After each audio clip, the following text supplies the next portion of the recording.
Hello friends, welcome to Monica's home kitchen and tips. இன்றைக்கி நம்ம சேனலில் நம்ம பார்க்க போகிற ரெசிபி வந்து என்னென்னு பார்த்தீங்க அப்படின்னா கல்கத்தா கத்தி ரோல் அதை தான் பார்க்க போகிறோம். ஓகே, அதுக்கு ஃபர்ஸ்ட் என்னென்ன இன்க்ரீடியண்ட் வேணும் அப்படின்றத பார்த்துடலாம். ஆனியன் வந்து இந்த மாதிரி நீல வாக்கில் கட் பண்ணி வச்சுக்கோங்க. ஒரு லெமன் எடுத்துக்கலாம். இது வந்து குக்கும்பர். அது இந்த மாதிரி ஃபுல்லாக நீல வாக்கில் கட் பண்ணால் பெருசாக நல்லா இருக்காது, அதனால் நீளமாக கட் பண்ணி குட்டி குட்டியாக அந்த மாதிரி ஆஃபாக கட் பண்ணி வச்சுருக்கேன். 2 எக்கு. ஓகே, நெக்ஸ்ட்டு வந்து சாட் மசாலா எடுத்திருக்கேன், ரெட் சில்லி சாஸ் எடுத்திருக்கேன், டொமேட்டோ கெச்சப் எடுத்திருக்கேன், பிளாக் பெப்பர் பவுடர் வேணும், சால்ட்டு தேவையான அளவுக்கு ஆட் பண்ணிக்கலாம். அடுத்து மைதா 250 கிராம் எடுத்து வச்சுருக்கேன். அவ்வளோதாங்க. ரொம்ப ரொம்ப சிம்பிள், ஆனால் ரொம்ப டேஸ்ட்டாக பண்ணலாம். ஓகே, வாங்க ப்ராசஸ் ஸ்டார்ட் பண்ணிடலாம். ஃபஸ்ட்டு ஒரு பவுல் வச்சுக்கோங்க. ஓகே, அதில் நம்ம மைதா ஆட் பண்ணிக்கலாம். தேவையான அளவுக்கு சால்ட்டை ஆட் பண்ணிக்கலாம். எக்கு வந்து ஒரு எக்கு உடைச்சு ஊற்றிக்கலாம்.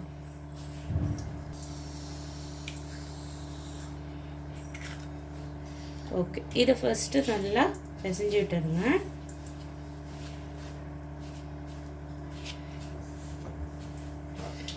லைட்டாக தண்ணி தெளித்து பிசைஞ்சுக்கலாம்.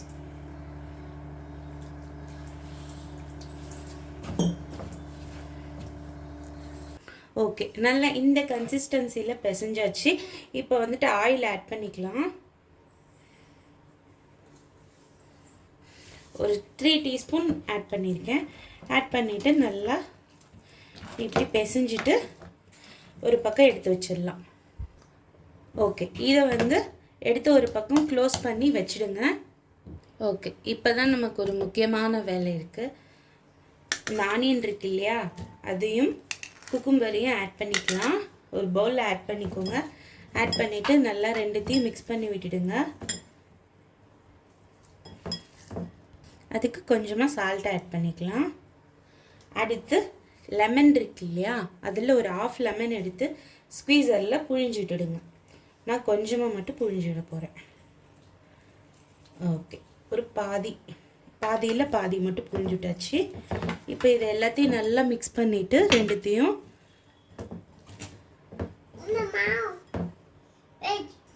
இதை ரெஸ்ட் எடுக்கிறதுக்கு ஒரு 10 மினிட்ஸ் வந்து எடுத்து வச்சிடலாம்.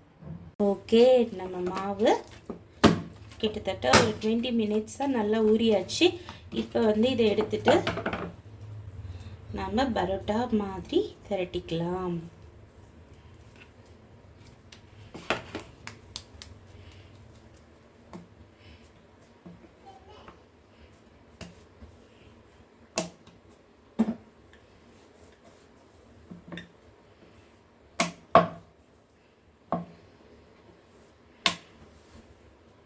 ஓகே, இந்த மாவு வந்து உங்களால் எவ்வளோக்கு எவ்வளோ எக்ஸ்பேண்ட் பண்ணி தேய்க்க முடியுதோ அவ்வளோக்கு அவ்வளோ எக்ஸ்பேண்ட் பண்ணி தேய்ச்சிக்கோங்க.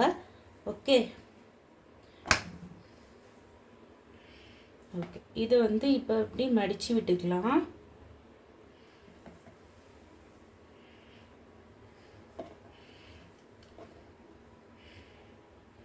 மடிச்சுட்டு இந்த மாதிரி சுற்றிடுங்க. ஓகே, சுற்றிட்டு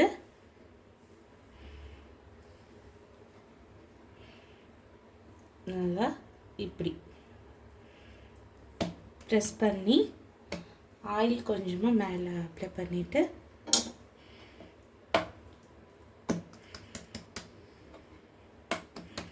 அவ்வளோதான். இதை எடுத்து ஒரு பக்கம் வச்சிடலாம்.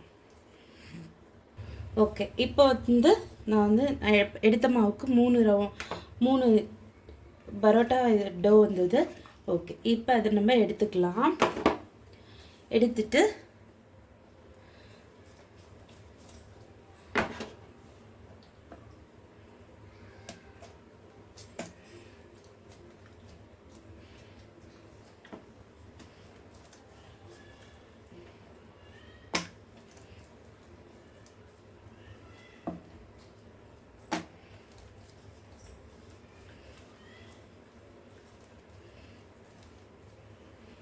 முடிஞ்ச வரையும் நல்லா எக்ஸ்பெக்ட் பண்ணி தேய்ச்சிக்கோங்க.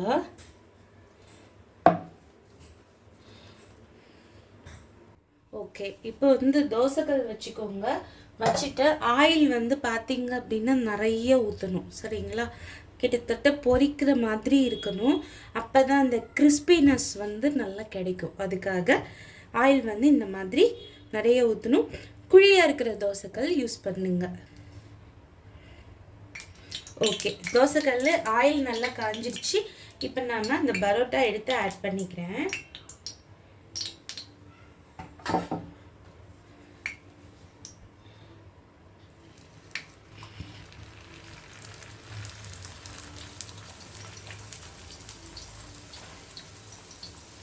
இப்படி ஆயில் இருக்கணும்.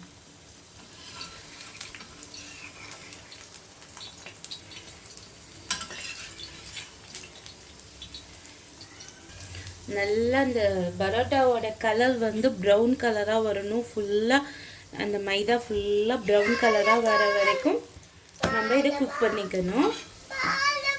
ஓகே, இப்போ வந்து என்ன பண்ணணும் அப்படின்னா, இதை ஒரு ஓரம் வச்சுட்டு அதுலேயே நம்ம எக்கு வந்து உடச்சி ஊற்றிக்கோங்க.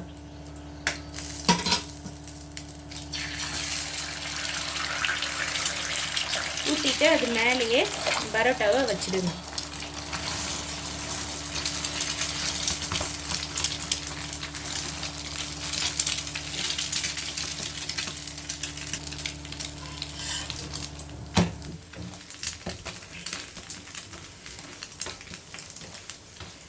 நல்லா இந்த மாதிரி கலர் வரணும், தெரியுதுங்களா?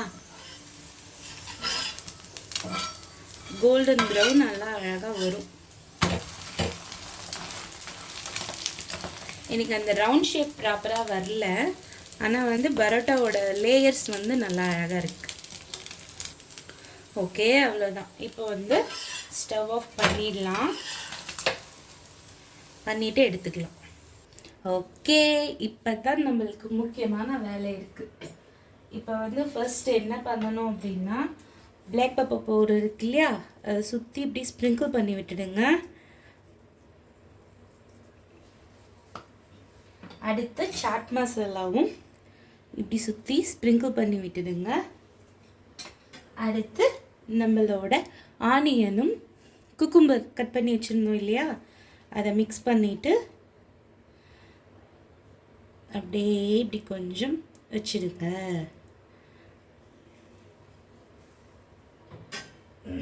அடுத்து நம்மளோட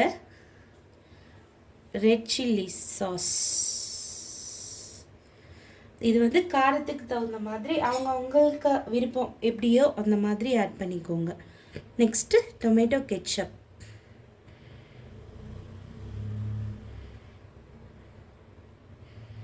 அவ்வளவுதான்.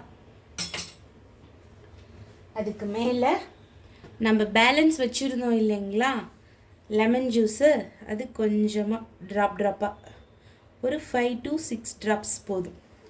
புழிஞ்சு விட்டுட்டு மேலே மறுபடியும் கொஞ்சம் சாட் மசாலா இப்படி ஸ்ப்ரிங்கிள் பண்ணி விட்டுட்டு அப்படியே ரோல் பண்ணிட்டோம் அப்படின்னா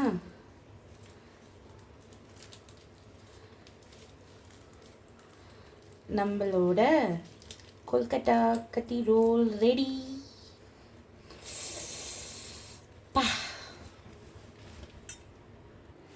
அவ்வளோதாங்க. கண்டிப்பாக ட்ரை பண்ணி பாருங்கள், செம்ம டேஸ்ட்டாக வரும்.